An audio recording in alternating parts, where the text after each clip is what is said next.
In this lesson, we will discuss the most important post-colonial concept hybridity by Homi के बाबा।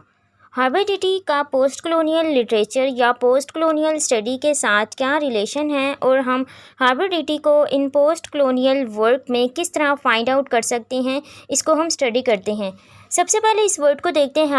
Hybridity. Hybridity का जो word है first time Charles Darwin ने use किया था फॉर क्रॉस फर्टिलाइजेशन के लिए, यानी कि दो ऐसे प्लांट्स, अलग अलग प्लांट्स जिनको आप मिक्स करके एक न्यू प्लांट की क्रिएशन के लिए उनको यूज़ करते हैं, तो इसको हम क्रॉस फर्टिलाइजेशन कहते हैं और इस अमल को हाइब्रिडिटी कहते हैं। अब हाइब्रिडिटी को होमी के बाबा ने इन पोस्ट कलोनियल स्टडी में किस तरह पॉपुलराइज किया, उनका कहना है कि अकॉर्डिंग टू होमी के बाबा के जब दो ऐसे कल्चर होते हैं जिनके मिलाप से यानी इनके मिलने से एक नया कल्चर बनता है, तो इसको हम हाइब्रिड कल्चर या हाइब्रिडिटी कहते हैं इन पोस्ट कलोनियल स्टडी में।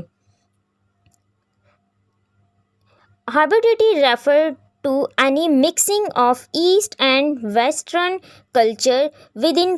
colonial and post-colonial literature. It most commonly refer to the colonial subjects from Asia or Africa who have found a balance between Eastern and Western culture attributes, यानी कि specially in post colonial literature में hybridity को mixing of culture किसके लिए, east और waste, यानी कि east और वेस्ट का जब कल्चर आपस में मिलता है तो इससे एक नया कल्चर जब क्रिएट होता है, तो इस प्रोसेस को यानी कि इसको हम हाइब्रिडिटी कहते हैं इन पोस्ट कलोनियल लिटरेचर में। अगर हम इसकी एग्जांपल देखें, things fall apart by Chinua Achebe, इस नावल में जो विलेज हमें दिखाया गया है यूमोफिया, जब उसमें फ़र्स्ट टाइम जो ब्रिटिशर्स होते हैं वो मशीनरीज़ के थ्रू जो क्रिश्चियनिटी है वहाँ पर लेकर आते हैं, तो क्रिश्चियनिटी के वहाँ पर आने के बाद वो लोग जो क्रिश्चियन का रिलीजन जो है वो अडॉप्ट कर लेते हैं, वो गवर्नमेंट के न्यू रूल्स रेगुलेशन ने रिलीजन और अपनी लाइफ के एक न्यू फेज़ में इस तरह एंटर हो जाते हैं। अब इस तरह उस टाइम पर दो ऐसे कल्चर होते हैं, एक वो कल्चर जिस कल्चर को लेकर वो पैदा हुए थे और दूसरा वो कल्चर जो इन पर इन्फोर्स किया गया था रिलीजन के थ्रू बाय ब्रिटिशर्स जो थे, उन्होंने ऐसा कल्चर उनके इंट्रोड्यूस करवाया रिलीजन के थ्रू, तो उनके अंदर वो एक हाइब्रिड कल्चर बन जाता है कि उनके अंदर कुछ ऐसे फीलिंग्स होती हैं जो कि उनके ट्रेडिशनली कुछ नॉर्म्स जो उनको ट्रेडिशनली मिलती हैं और वो कुछ और जो न्यू ट्रेडिशंस जो एक न्यू कल्चर के थ्रू उनके अंदर आती हैं। तो इस चीज़ को हम थिंग्स फॉल अपार्ट में बेटर अंडरस्टैंड कर सकते हैं कि इसके अंदर हमें दो ऐसे कल्चर को मिक्स होते दिखाया गया जिससे कि एक ऐसी क्रिएशन हमारे सामने आती है, यानी कि जो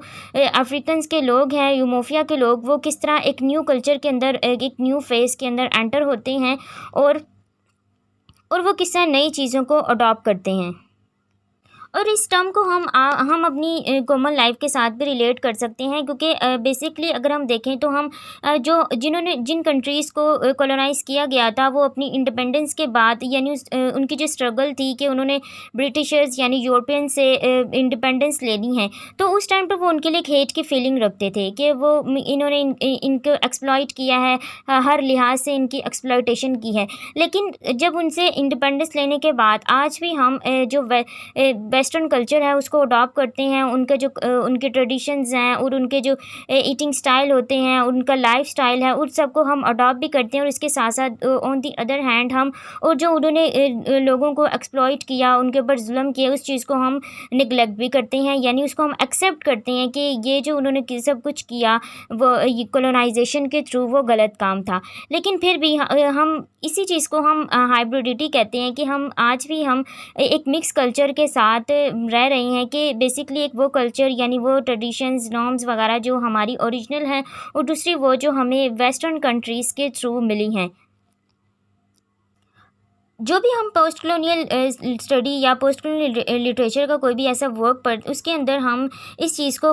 काफ़ी अच्छे से अंडरस्टैंड कर सकते हैं कि हाइब्रिडिटी हमें उस नावल में या उस वर्क में बहुत अच्छे से देखने को मिलती है कि उस टाइम पे दो ऐसे कल्चर्स होते हैं और उनके कल्चर से एक न्यू कल्चर क्रिएट किया जाता है। Thanks for watching, stay motivated, have a good day.